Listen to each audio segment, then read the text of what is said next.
आप ये जानते होंगे कि दुनिया के फेमस बिलियनियर एलॉन मस्क अपने काम को अलग अलग तरीके से करने को लेकर बहुत ज्यादा फेमस है। तो आज हम उनसे सीखेंगे कि वो टाइम को कैसे मैनेज करते हैं। वो इतनी सारी चीजें कर रहे हैं तो वो टाइम को कैसे मैनेज करते हैं। एलॉन मस्क अपने डेली शेड्यूल को एक नाम देते हैं टाइम बॉक्सिंग टेक्निक।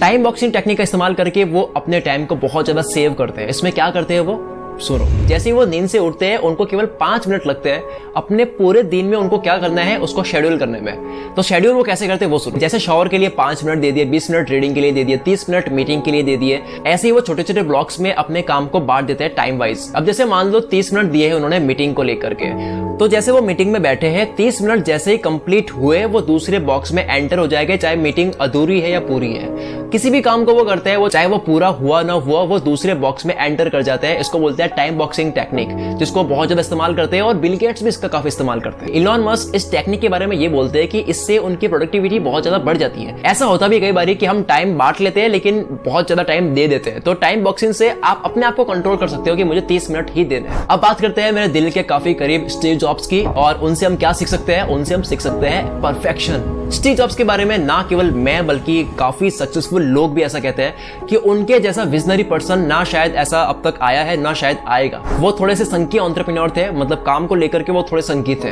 परफेक्शन के पीछे वो बहुत ज्यादा भागते थे। वॉल्टर आइजैक्सन ने हार्वर्ड बिजनेस रिव्यू मैगजीन के लिए उन्होंने इंटरव्यू दिया, उसमें बताया उन्होंने कि स्टीव जॉब्स ने अब तक जितने भी प्रोडक्ट्स बने हैं एप्पल कंपनी में उसमें से 80% प्रोडक्ट्स को उन्होंने बीच में ही रोक दिया, क्योंकि उनको हर बार ही लगता था कि इस प्रोडक्ट को और अच्छा बना सकते हैं, इसमें ये प्रॉब्लम है, इसमें ये चेंज करना है, इसमें ये बदलाव लाना है। वो मतलब बेचैन रहते थे, पूरी पूरी रात सोते नहीं थे कि यार कल जो लॉन्च होने वाला है वो शायद अच्छा नहीं है, पता नहीं कैसा करेगा, क्या मैंने ये बेस्ट एवर प्रोडक्ट बनाया है नहीं बनाया है। वो बहुत ज्यादा परफेक्शन में घुस जाते थे। आइजैक्सन कहते हैं कि टॉय स्टोरी के टाइम में भी ऐसा ही हुआ था। जब टॉय स्टोरी मूवी के एनिमेशन पे काम चल रहा था तब स्टीव जॉब्स ने बीच में काम रुका दिया कि इसको फिर से बनाते हैं, स्टोरी थोड़ी सी और एंगेजिंग बनाते हैं ताकि समझने में आसानी हो। इन्होंने एप्पल स्टोर के लॉन्च के वक्त भी ऐसा ही करा और आईफोन के लॉन्च के वक्त भी उन्होंने ऐसा ही करा। पॉज बटन दबा दिया, बोलते हैं कि अब नहीं करते हैं, वी आर नॉट रेडी, इसको और अच्छा बनाते हैं। अब मैं एक स्टोरी बताता हूँ आईफोन को लेकर के। आप बोलोगे कि यार स्टीव जॉब्स क्या इंसान थे। जोनाथन इव जो कि एप्पल कंपनी में प्रोडक्ट डिजाइनिंग के हेड है, उनकी टीम बहुत टाइम से काम कर रही थी आईफोन पर। 9 महीने से उनकी टीम काम कर रही थी और स्टीव जॉब्स आते हैं उनके पास में, स्टीव जॉब्स आते हैं उनके डिपार्टमेंट में और स्टीव जॉब्स कहते हैं कि वो पूरी रात नहीं सोए हैं क्योंकि आईफोन की डिजाइन जो है उनको पसंद नहीं आई है।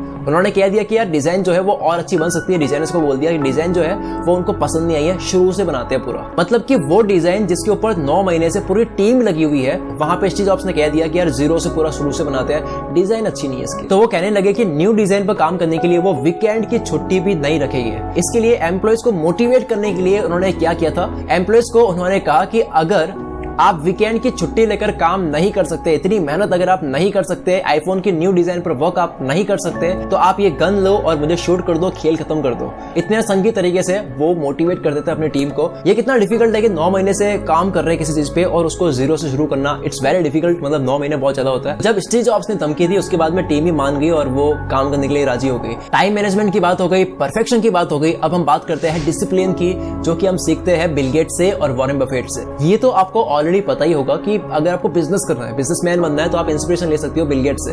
और अगर आपको इन्वेस्ट करना है, इन्वेस्टर बनना है, तो आप इंस्पिरेशन ले सकते हो वॉरेन बफेट से। लेकिन इनसे आप ये चीज भी ले सकते हो जो कि आप अभी जानोगे। एलिस श्रोइडर जिन्होंने वॉरेन बफेट की बायोग्राफी लिखी है, इन्होंने बताया कि वॉरेन बफेट के सामने आप साइंस की चीजें लेके चले जाओ, एंटरटेनमेंट की चीजें लेके चले जाओ, कुछ भी लेके चले जाओ, उनका ध्यान भटकता ही नहीं है। आप उनके सामने कुछ भी अट्रैक्टिव लेके जाओगे जिससे आपको लगता है कि ध्यान भटक जाएगा, वो बातों में आ जाएगा, वो आते ही नहीं है। वो एकदम फोकस्ड रहते हैं, डिसिप्लिन लेवल बहुत हाई है उनका। सेम ऐसा ही बिल गेट्स के साथ में भी होता है। बिल गेट्स के पार्टनर पॉल एलन कहते हैं कि जब वो प्रोग्रामिंग करते थे, जब बिल गेट्स प्रोग्रामिंग करते थे, तब वो अपनी जगह से हिलते भी नहीं थे। बिना अपनी जगह से हिले, बिना खाना खाए, बिना डिस्ट्रैक्ट हुए वो 8-8 घंटे लगातार कोडिंग कर सकते थे। ऐसा बताते हैं पॉल एलन उनके पार्टनर। हम भले ये बात मानते हैं कि किसी इंसान में कुछ चीजें होती है जो गॉड गिफ्टेड होती है, लेकिन ये जो 3 चीजें हैं, टाइम मैनेजमेंट, परफेक्शन और डिसिप्लिन, अगर आप इनको मास्टर कर लेते हो तब आप बहुत ज्यादा तेज बन जाते हो।